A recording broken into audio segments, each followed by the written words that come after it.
Hey everybody out there, it's Alabama Deep. I'm coming back at you. We have my Tudor Year of the Dragon wristwatch complete. I thought I would show you this watch up close as it runs right now. We can look at that second hand and it just glides along at 28,800 beats. It's a high beat movement, of course, that Tudor would have put out, and what was originally in this case back in the 80s. And here we have the completed watch now. And I thought that I would just recap a little bit about it for those who don't know.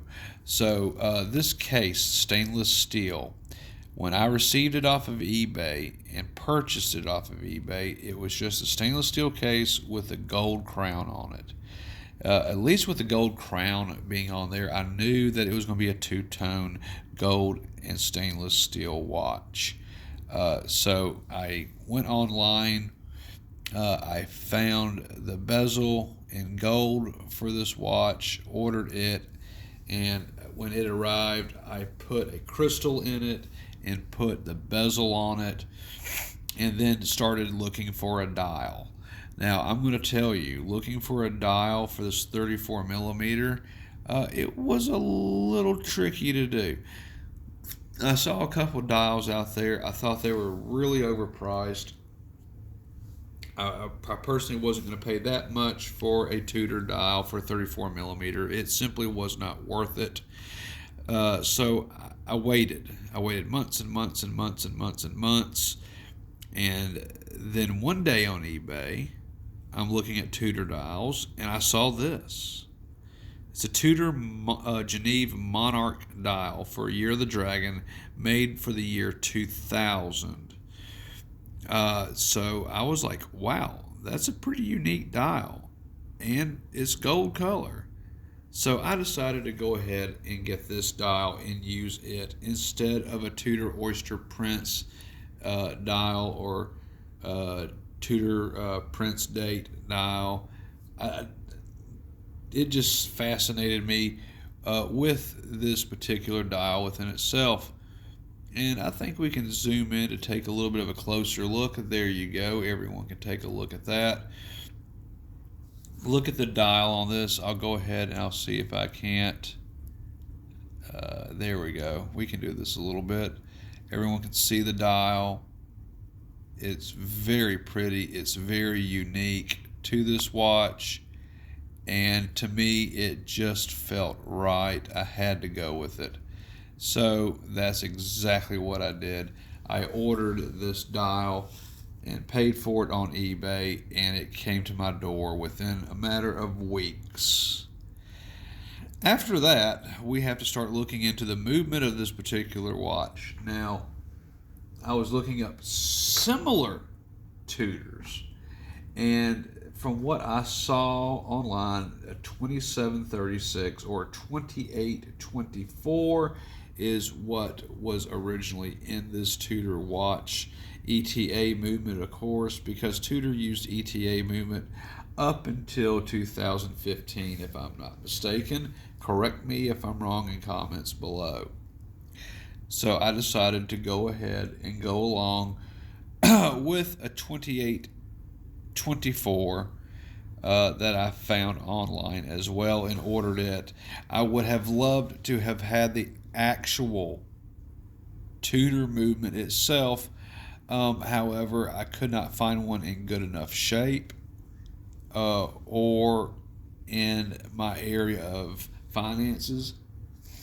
So I went ahead with a 2824 aftermarket movement is what I decided to go with. And I know in one of my other videos before I had put down 2736. My apologies for that. To me, that's the closest thing that I can really say about it, because it is a 2736, which 2824, basically the same movement as far as I know it anyway.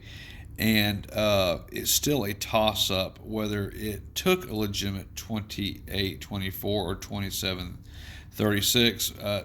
To me, it's the same movement. I don't see really any differences per se in those movements. To me, they look identical. And that may be because I'm new to some of the ETA movements that Tudor uses. So please forgive me on my ignorance on that. But the way I see it, a 27.36 is nothing more than a 28.24. So yeah, that's exactly what I decided to go with. And so when people do ask me what's in it, I guess I should really say a 28.24 and not a 27.36. But I mean, it's one of the same movement as far as I know. So what is the difference on that? I don't know. On some of these ads that I see up, I'll see a 27.36, but they'll call it a 28.24 as well. So, okay. Uh, it's technically an aftermarket 28.24 high beat movement. I'm going to go ahead and I'm going to show you what I did on the build of this. I know originally I had ordered gold hands. However, the gold hands did not fit my 28.24 movement. I believe they sent me the wrong hands. I think they fit on a 28.13. And a 28.13 is something that would not fit within this case. Not to mention that I really kind of believe a 28.13 is nothing more than a junk movement. It's very substandard. It's what would go into a cheap watch. And I'm simply not going to have cheap put into a nice Tudor build that I'm doing. So 28.24 high beat movement is what I went with. It was $50 as well online. And I will show you a little trick that I did with it. Now please excuse the hologram sticker on the back of this. As you can see, there's an indentation that looks like a smiley face from left to right at the left hand side there. That's covering up a very nasty scar. I am working on that to try to remove it, and we will be doing a video on that, of which this sticker will be coming off at that point. So, okay, I've just opened the back of this watch. At least I think I have anyway. Give me just a second to go ahead. There we go. I have loosened it. Let me show you what we have on the inside under the hood, as we should say. This is what's powering this watch. So as we look, this is a 28.24 high beat movement. It is identical to a 27.36. I have changed out the oscillating weight on it. The rotor that actually makes this an automatic self-winding watch. It does indeed spin.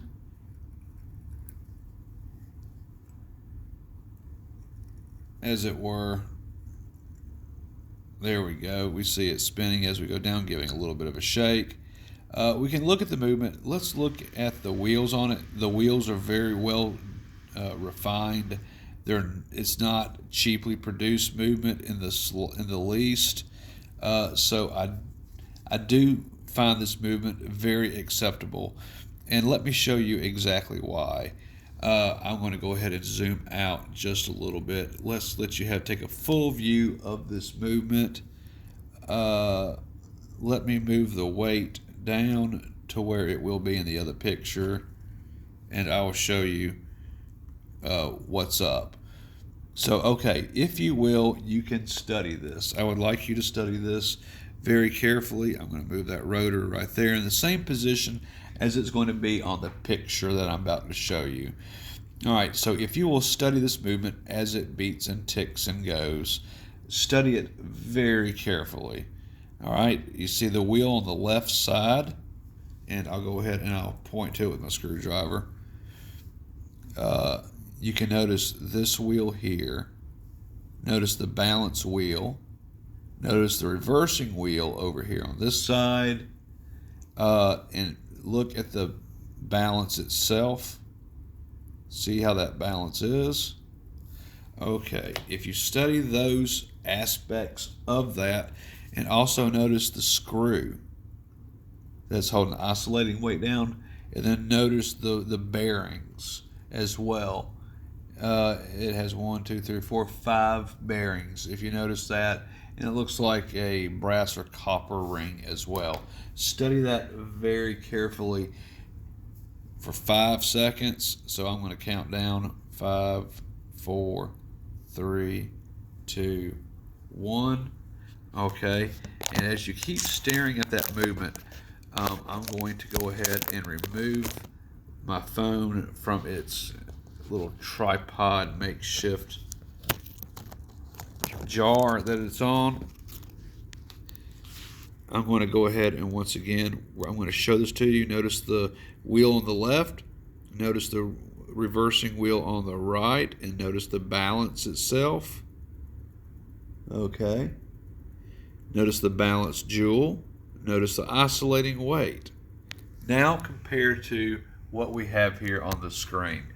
We have the wheel on the left, we have the reversing wheel on the right, we have the balance up top, we have the rotor with the 1, 2, 3, 4, 5 bearings with the flathead screw holding the rotor in place, and look at the balance itself where it can be adjusted.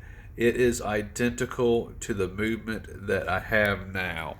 Coming back to take a look at it, as you notice, that is completely identical. There are very subtle changes, if any at all, and so that is why I chose to go with this particular movement, because it is identical to what would be in a Tudor watch. I did change the rotor out, of course, with a Tudor rotor that is there. So if we come in, you do see Tudor inscribed on the rotor, and everything else is exactly as it should be. This movement is equivalent to a Tudor movement. It is going to be considered as close to ETA as possible, and I find this very acceptable.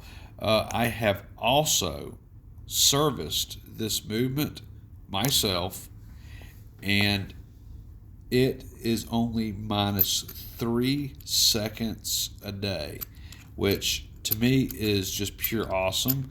The beat error is 0.1, which is just awesome as well. That's about as perfect as you can get without it being 0 seconds and 0 error. So you can't get much better than that. And I'm just putting the back on it. There we go. The back is back on it now. When I do a video on this watch and we're restoring the back, of course the sticker will be gone. But I got the sticker on it to cover up that mark. And also I'm kind of using this as my calling card now. When I do repair a vintage Rolex for a customer or a vintage build from authentic parts for a customer, it will get one of these green stickers. That way I know it is mine. That is how I know that I have worked on that watch. So every watch I work on will get one of those. Of course, this being a Tudor, when the time comes to do a video on the refurbishing of the stainless steel case, it will be removed, as the back will be restored and there won't be a giant scar gouge on the back of the case anymore. But yeah, this is the Tudor build that I did. I wanted to show you what I did on the inside. I wanted you to be able to see how it functions as the second hand spins around. It just glides. It does exactly what it's supposed to do. It's keeping very good time. I could not be happier with this watch. And I wish I could have done a video of me putting everything together, but I did not per se, mainly because the camera is in my way, and this was a very serious build for me because I have some money invested in the case and the dial, and the movement itself, I do have some money invested in that. So I wanted to make this as accurate as I could and I wanted to make it as well as I could. Henceforth, why I did not record it. The camera would be in the way, and I did not want to make a mistake. And of course, regulating this watch, I have to get in close to see how far I move the plus or minus or the other tab if the beat error is off. And I really had to study that closely so I could get it to where it's at now. So hopefully in the future I will be able to position my camera a little bit better so all can watch what I do and have it not interfere with my watchmaking. So I may look up a video on that and see what I can do for some tips. If anyone else has a tip on where to position my camera, please comment below and let me know your ideas. That way I can produce a lot better quality videos and content. In any case, guys, I thank you, and gals, thank you for watching this video. Thank you for joining me on my journey into watchmaking and on creating these wonderful watches and restoring these wonderful watches. I hope in some way I do inspire others out there to do as I do and build their own watches, maintain their own watches, maybe even build to sell their own watches and start their own watch company like I have. My watch company seems to be picking up this month. That's great. I've repaired 3 for this month alone. I've got 4 specialty builds to do, and I've got a Submariner that I'm going to have to work on. So I am packed up this month, and those earnings should be more than enough and equal more to what I would make at both jobs for the month. So I find that very exciting. But okay, guys, I'm going to get out of here. Thank you for watching my video, and thank you for subscribing. Please comment below your thoughts on this and tell me what you think. All right, guys, I am gone for the evening, and I will see you on the next video when we restore this case. Bye-bye.